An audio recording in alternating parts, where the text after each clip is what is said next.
I have one resident that barely opened her eyes. She didn't respond. As much as I tried, I knew her for 2 years. No matter what I tried, massage wouldn't work, nothing worked. But when we got introduced to the iPods and the family told me the things that she liked, it was amazing once we put the iPod on her. She started shaking her feet. She started moving her head. Her son was just amazed. Okay, can we stop?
It's education that's meant to take us into this future that we can't grasp.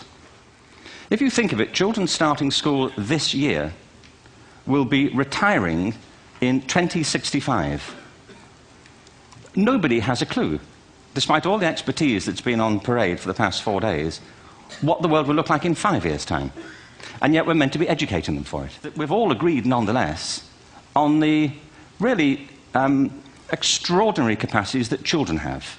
Their capacities for innovation is that creativity now is as important in education as literacy, and we should treat it with the same status.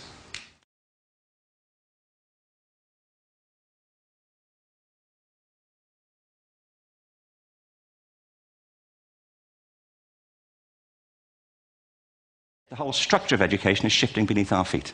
We need to radically rethink our view of intelligence. We know 3 things about intelligence. 1, it's diverse. We think about the world in all the ways that we experience it. We think visually, we think in sound, we think kinesthetically, we think in abstract terms, we think in movement. Secondly, intelligence is dynamic. If you look at the interactions of a human brain, as we heard yesterday from a number of presentations, intelligence is wonderfully interactive. The brain isn't divided into compartments.